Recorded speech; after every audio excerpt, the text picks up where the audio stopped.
First and foremost, I'd like to give all praises, honor, and glory to the Heavenly Father, Yahweh, Ba'ashem, Yahushai, Ba'ashem, Makakodash. Double honors to the apostles and the elders that do well at Great Millstone.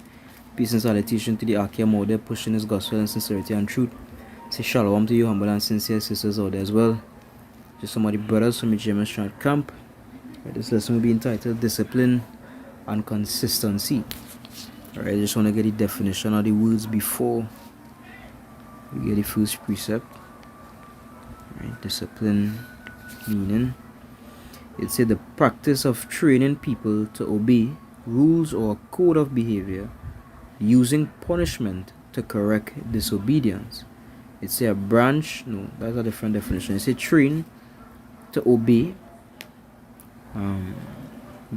They have a sentence that says many parents have been afraid to discipline the children, meaning many parents have been afraid to correct and teach their children, right? So we know discipline here is the practice of training people, right, to obey, right, to punish or penalize for the sake of enforcing obedience and perfecting moral character. Then I want to look at the word consistency. It's a consistent behavior or treatment. Consistency is carrying out something the same way or something staying the same way as it's achieved in a particular way. Right, they say painting a wall to achieve the same color and look overall.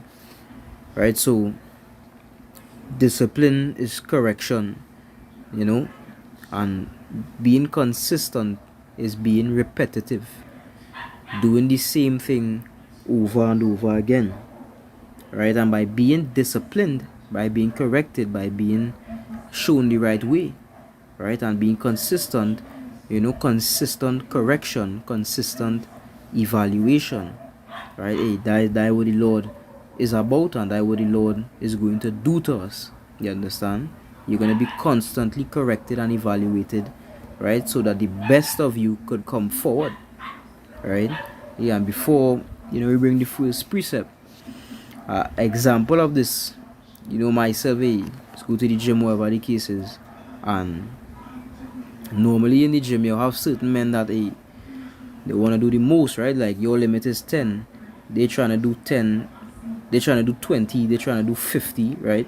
And they have no plan, they have no order, right? But myself now, I came up with a plan that I about to add 5 pounds every workout. No more, no less. And I became disciplined and consistent at adding 5 pounds on every single exercise. And before you know it, I add hundreds of pounds to different exercises. Right? I wasn't trying to overachieve. I just did what was necessary day and day and day again, and that brought me to my goals, right? So when you're in this, you could take a example being in the truth. You don't have to read 40 chapters today and then you do nothing for the rest of the month, right? It's best to go up one step at a time, and by doing so you will eventually reach the top, right? Imagine you have 100 steps, right? One man might run the 100 steps and he might only reach to 30 steps and then he completely burnt out, nothing left, right? But you think about the other man now, he taking it one step at a time, right? Every day he do what he had to do, every day you strive to make a video, you watch some videos, right? You study, you pray, right? You do what you need to do for that specific day. And you do that over and over and over and over again. You're gonna reach a new level, right? If you read 5 chapters a day, in 30 days, that's 150 chapters read, right? In a month's time, 150 chapters. How much books that is, right? Done read, done revise. You ought to beat 20 a day, right? You take 5. Some might just do it. I just read 5 chapters about 4 times throughout the day to make sure it stick, right? And you take it little by little by little, eventually that little will turn into plenty. You understand? So you could read the book of Job chapter 36 verse, you could read verse 10. Sure. Job 36 verse 10. See, he opened also their ears to discipline, and commanded that they return from iniquity. Come. Strong's H 4148. Musar. It's a discipline, chastening, correction. Go down here, it says rebuke, it says instruction, restraint, right? So there's a sense of control in having discipline, right? To be temperate. It says warning, chastisement, right? So the Lord saying here, he opened also their ear to discipline, to what? To correction, to reproof, to chastisement, to instruction, and commanded that they return from their iniquity, right? Because that in itself, that is the key, right?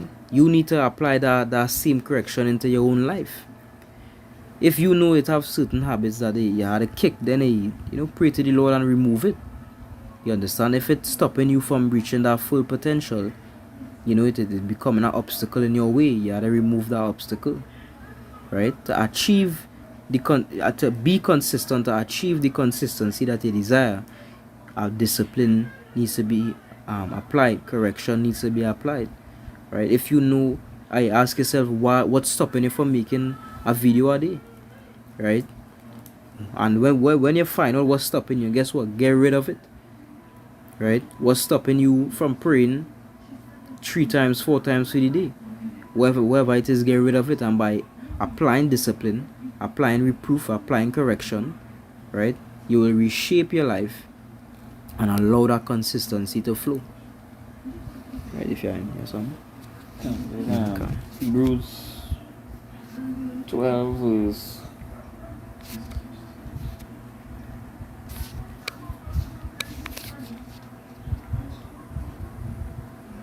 6. Okay. See, for whom the Lord loveth, he chasteneth, and so scourge every son whom he receive. See, if he endured chastening, God dealeth with you as with sons. For what son is he whom the Father chasteneth not? Right? So don't despise the chastening of the Lord. Because it just as how when you go, as a child and you're going for screening in school, they want to see where you're about where you know. They make sure that you're ready. Come on. So there's how the Lord, he doing these things, to make we ready. Come on. So don't despise the correction, the chastening. It's for our learning. Correction. Come on. Then you look at a dog, for example, right? When you train a dog, in order to achieve a specific consistency, discipline had to be enforced. Right? You're teaching the dog to sit. Or a better example, you're teaching the dog, right, to pee outside, right, to shit outside.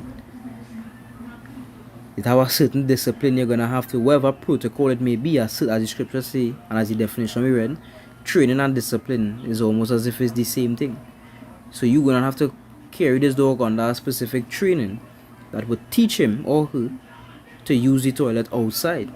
And then by doing so, by him receiving that discipline, the animal will then know to go and use the toilet outside, and then you will achieve that consistency to where every single time the dog feeling the urge, right, they will automatically go outside, right? Correct a child in the way that they should go, and when they are older they shall not depart from it, right? So again, look into your lifestyle. Wherever you had to cut it off, right? Have some discipline, have some correction, right? Have some order in your life, and you would see that the consistency will flow, right? You look at the apostles and them, they able to make 2-3 videos every single day, and they don't miss a day. You understand? They've been doing it for years, right? We might struggle, right? But I mean, the spirit is upon them. They do. It's as if they do struggle, right? They be banging out videos upon videos. They never missing the works, right? They always doing what they had to do, right? But they didn't start off like that, right? It was a disciplining process, that caused them to reach the stature that they are today, right? That they have that discipline, right?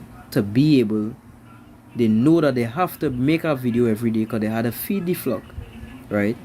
And they do it, right? To the point where it's not that difficult for them anymore because they already built up that consistency. They already created a habit. You understand? Like, look at drugs. You do it once, you do it twice, 3 times, you eventually begin to do it over and over and over again because it becomes a habit. Becomes an addict. Can. Right? These men are addicted to your Basham Yoshai. Can, exactly. Right? So that is the next key to it. Creating good habits, right? Don't make the things of this world, don't become addicted and form habits from those things, but rather form righteous habits. Making a video every day, plotting on videos, make reading a habit, make studying a habit, praying, right? Make that a habit, and you continue to do it every day, over and over and over again, and it will become automatic. You understand? And that like, if you look at the new bodies that we're going to receive, those bodies going to be addicted to pleasing the Heavenly Father. That is why, without even thinking about it, you're going to know when the Sabbath is. You're going to know when Passover is. You're going to know clean meat from unclean meat. Yeah, you're just going to know. Because again, those bodies going to be addicted to serving Yahweh Hashem Yahushai. Right? You're going to be walking down the street, and you're going to know if a woman have a husband or not. Without even seeing them walking together. She could be walking by herself, and you would know, right? Because hey, we're gonna be perfect. You understand? We're gonna be perfect. So you're not gonna even have the opportunity to lust on somebody else's wife, because you're gonna already know beforehand that she taken, right? Because those bodies, as I say, gonna have habits. They're gonna be addicted. They're gonna be disciplined in serving Yahweh Hashem Yahushai.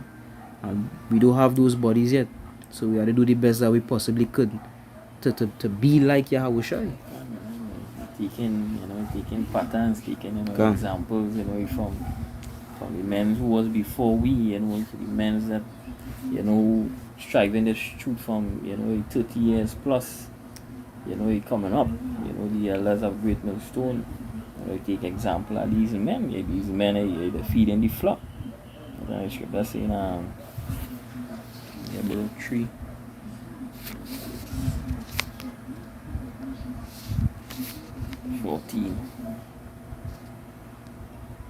These men teach. These men teaching Yahweh Hashem Yoshai. Right? Then Baruch 3 verse 14. He said, learn where is wisdom, where is strength, where is understanding, that thou mayest know. Also where is the length of days and life, where is the light of the eyes and peace. So seeing these men, doing the things pleasing unto the Lord, feeding the flock, doing that video every day, coming out and the work. Hey, easy example, we have to follow too. These men following our Basham Yoshai. The Lord, he set up these men, to feed the flock. Right? A precept? Read that time.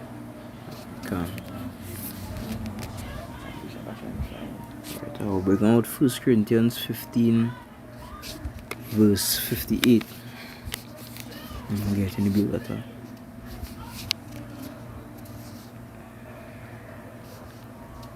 Okay, 1 Corinthians chapter 15 and verse 58. It said, therefore, my beloved brethren, be steadfast, unmovable, always abounding in the work of the Lord, for as much as ye know that your labor is not in vain in the Lord. And to show you how your works really is a physical manifestation of your faith. Alright, let me say your boss, how to put it, alright, let me say you offered $20 million, right? And let me say that just painting a example here, right, is a 100-meter sprint, right? You have let's say 5 years to get your 100-meter sprint to 10 seconds, right? Just a random example. And the reward for that is $20 million. Best believe you is going to be training every single day.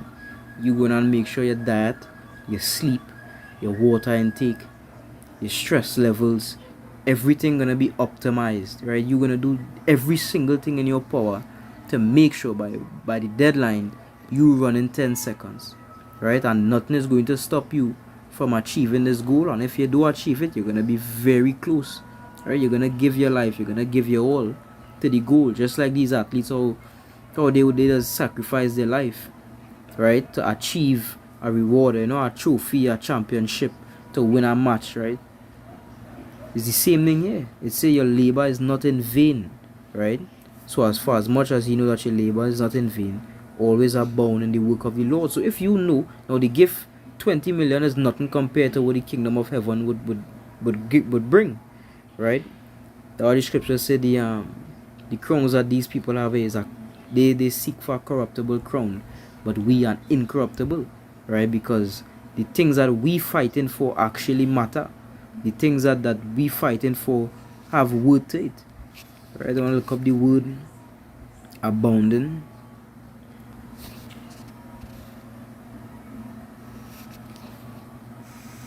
Strong's G 4052. Perisuo. Perisuo. It said to exceed a fixed number of measure, to be left over and above a certain number of measure, to exist or be at hand in abundance, a thing which comes in abundance or overflows unto one, to redound unto, turn out abundantly, to overflow, to excel more than, exceed, to make, to abound, to furnish one richly, so that he has abundance, to make abundant or excellent. Be in excess, be superfluous, superabound, make more, right?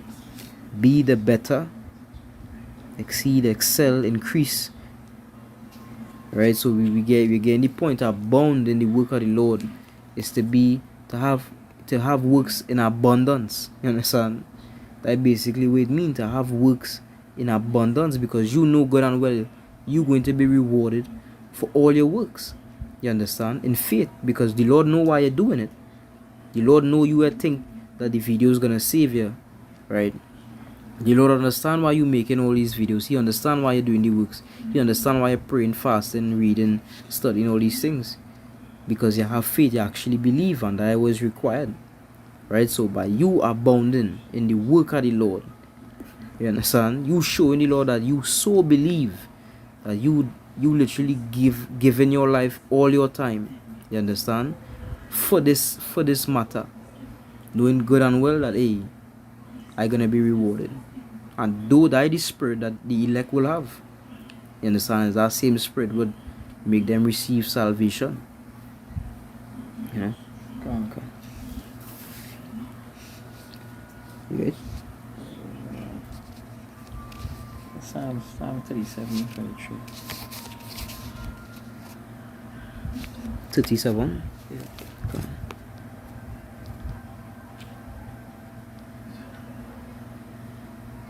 Psalms 37 verse 23. It say, the steps of a good man are ordered by the Lord, and he delighteth in his way. Though he fall, he shall not be utterly cast down, for the Lord upholdeth him with his hand. And the same thing we were talking about. Concerning that matter also. Give you one more precept, Sirach 6:36. This one, always good. Watch the apostles, watch the videos. Hey, you learn something new every day. Right? Book of Sirach chapter 6 verse 36. And if thou seest a man of understanding, Right. get the That verse 34. verse 34, stand in the multitude of the elders, and cleave unto him that is wise. Be willing to hear every godly discourse, and let not the parables of understanding escape thee. Yeah, don't let nothing escape thee wherever they are. Them talking about what are breaking down, hey. Come. You know, because hey, these men is archaeologists, there's everything in one. You know? Historical, you know, there's everything. Right? So don't let it escape. You know, graph everything. Right? And if thou seest a man of understanding, get thee betimes unto him, and let thy foot wear the steps of his door. Yeah. Let thy foot where the steps are door, you know. I was taking the apostles, you know, watch the videos, you know. Get the book of Luke chapter 13 verse 24. Luke chapter 13 verse 24. He says, strive to enter into the straight gate, for many, I say unto you, will seek to enter in, and shall not be able. Come. Just look up the word here for strive. Strong's G75. Agonizamai. Agonizamai. They strive, it say, to enter a contest, to contend in the gymnastic games, to contend with adversaries, to fight, to contend, to struggle with difficulties and dangers, to endeavor with strenuous zeal, to strive to obtain something. Alright, to contend with an adversary, to endeavor to accomplish something, to fight, to labor, to fervently strive. Right, so when it just says strive, right, it literally means to fight. It means to suffer. It means to endure, right, to go through persecution, to enter in at the straight gate. Look up the definition of the word straight. Strong's G 4728. Stenos. Stenos. Right, it's a narrow, straight.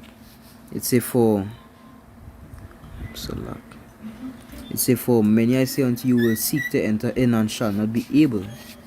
Forget priest of women, second Esdras 7.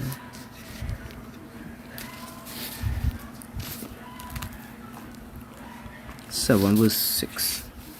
It's the second Ezra, chapter 7, and verse 6.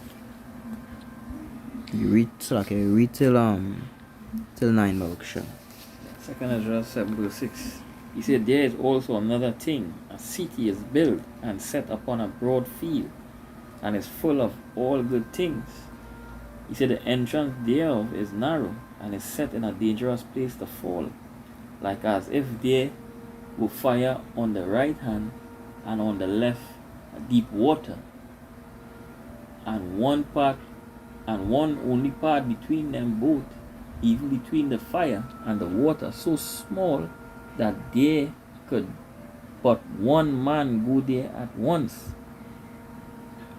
You see, if the city now were given unto a man for an inheritance, if he never shall pass the danger set before it, how shall he receive this inheritance? Can't. So this is the same thing we're reading in the Matthew, in the Luke 13, right? That our city set up on a broad field full of good things, right? They're the kingdom of heaven. But hey, to enter into that kingdom, to receive that, you have to pass through a dangerous path with fire and water on either side. And the path so small, one man could go through. Right? So this small little path, and it's surrounded by evil. It's surrounded by peril. It's surrounded by destruction. It's surrounded by temptation. Right? It's surrounded by wickedness.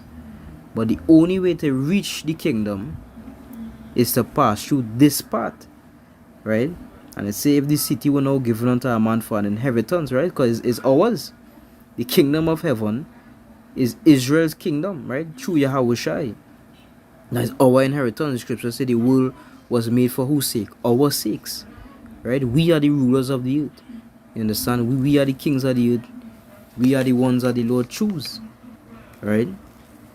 It's ours. He through Yahweh Hashem Yahushua, this earth is ours, right? So it is our inheritance, is our lot. But the only way to receive what is ours, we need to pass through this dangerous path. You understand? That is the only way. It's to strive. So you have to suffer, you have to go through persecution, you have to go through all these things, right? And enter in at that straight gate. For many I say unto you will seek to enter in and shall not be able, right? So not for everybody. Not everybody had the ability to walk that path. Only the elect, only those that have the Spirit of the Lord upon them would be able to withstand that fiery furnace. You understand? Come, Yahushai, he had the part, and he went through it. And where he is today, he sits at the right hand of his Father, and where he inherit Everything. So the scripture say, arm all yourself in the same manner. If the Lord, the persecute our Lord for righteousness' sake, they're gonna do that too. But guess what? The Lord say, in death all you shall find life. Right? Hey, you all gonna be risen. Just as how he was risen. Right? So hey, strive for it. Hey, Lord did he did his part. He fulfill his course. We had to, he run this race. As Paul say, he finish his course, finish the work, and he know what is laid up for him. A crown of righteousness the Lord shall give him in the end. So to win that crown, to get that gold medal. So when you win a race, you just get a medal. Right? So to get that medal, hey, you have to run the race. Don't mind when you're doing, I think where you jump over hurdles, where you running hurdles. Well, right. When you're doing hurdles and you run and you jump and you fall, you don't get up and walk away. You start to run and jump over the others. Don't let that, that little distraction, that little fall keep you back. Weigh you down. Don't let it weigh you down. Finish the race.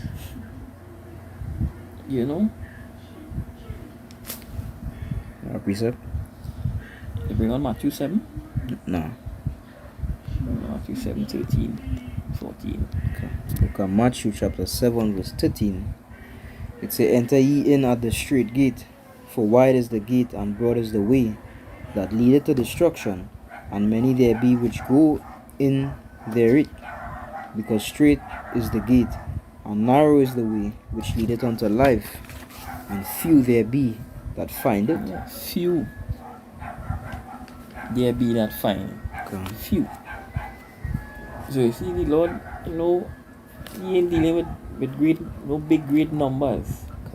That's why he should say, the world was created for many, but the world to come for few. So that's a remnant that the scripture say, a remnant shall be saved. It's the show. Very few going and find this way. Very few going and find this truth. You can serve the living power. So you can see how the multitude that lost, the multitude that find the way, they're going to be destroyed.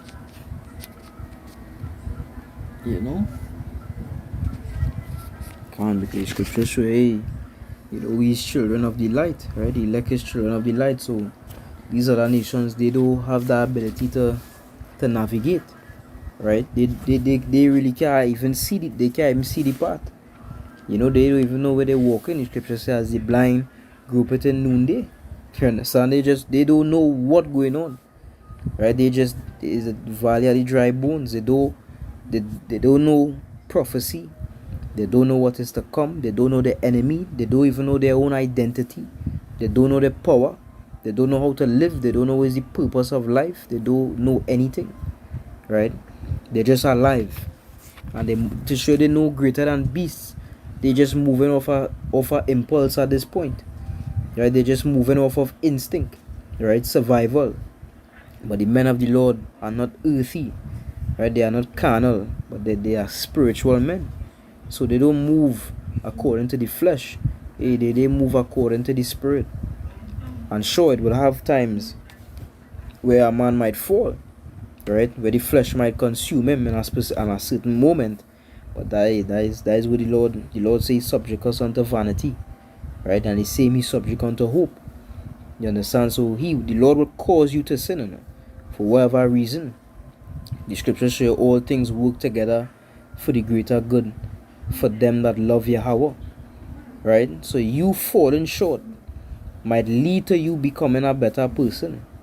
You understand? A better man of the Lord for whatever reason. You being rebuked, right? You being embarrassed, you know. Whatever it is for the greater good for your sake. You understand? Like when a parent correcting a child, hey, sometimes you might not want to hit the child, but you have to, because by you not hitting or by you not correcting, you not allowing that true potential to come out, right? So as the Lord is our heavenly Father, He is the strength of our house. You understand? And He need to make sure He house in check. You understand? And He had a discipline, right? He had to enforce laws. He had to teach us. He had to show us that correction, right? And that correction does be fair sometimes, but hey, it's for all learning, right? You sin, it's simple. You sin, you go into slavery, you get put to death. You do the right thing. These other nations go into slavery underneath you. You understand? You sin, you be the tail. You do the right thing, you become the head, right? You sin, you live in poverty. You do the right thing, you be fruitful. You live in wealth and the fatness of the earth, right? You sin and you die. You do the righteous things and you live, right? That is the simple message I had to come across Israel. And you might think that the message is so simple, yet here we are, thousands upon thousands of years after being delivered from the hands of Pharaoh, and the majority of our people is still wicked, right? So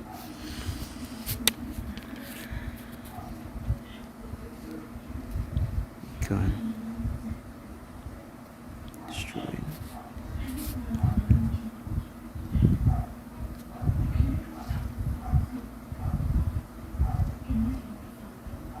Come, this is Amos chapter 4, verse 6. No, start at 7. It says, and also I have withholden the rain from you, when there were yet 3 months to the harvest, and I caused it to rain upon one city, and caused it to not rain upon another city. One piece was rained upon, and the piece whereupon it rained not withered. So 2 or 3 cities wandered unto one city to drink water, but they were not satisfied. Yet have ye not returned unto me, saith the Lord.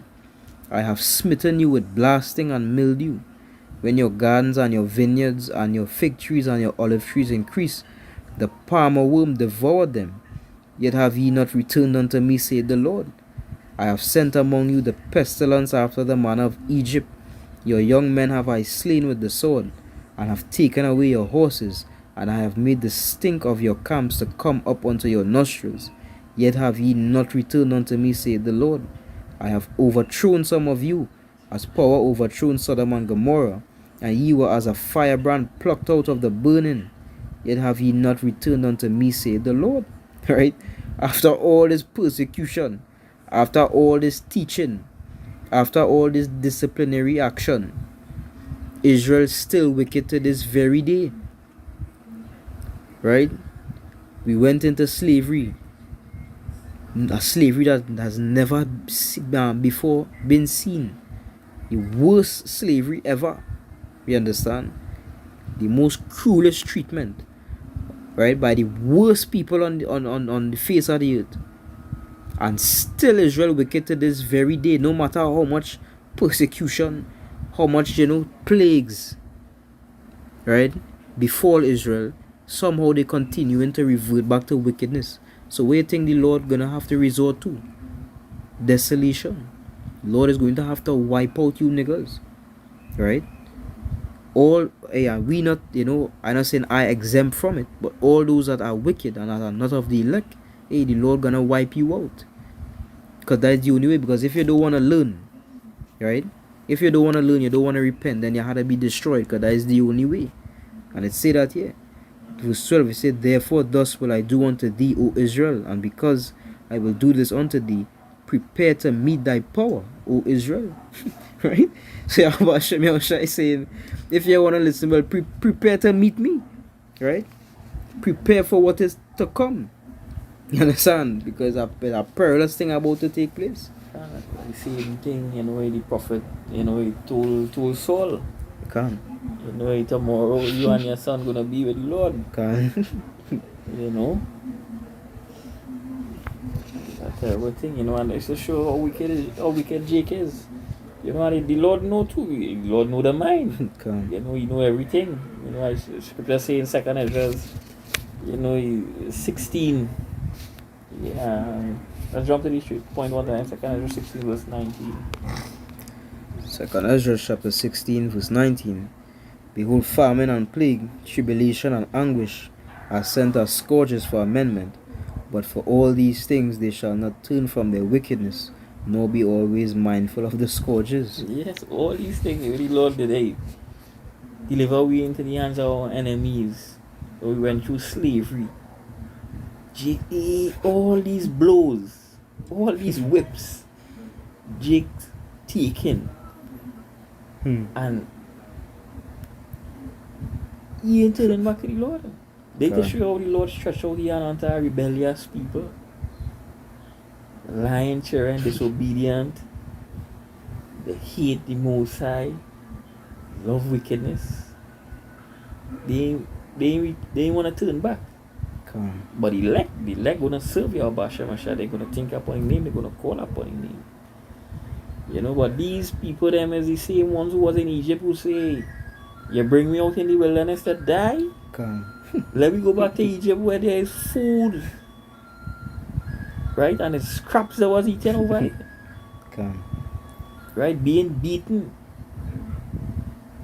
Right? So all these licks, all these whips you're going through, they ain't turning from the wickedness. For the Most High to heal them, to heal the land. They ain't turning. So guess what? They're gonna be with the Most High. Anything? Just bring out this last precept in Revelation 9.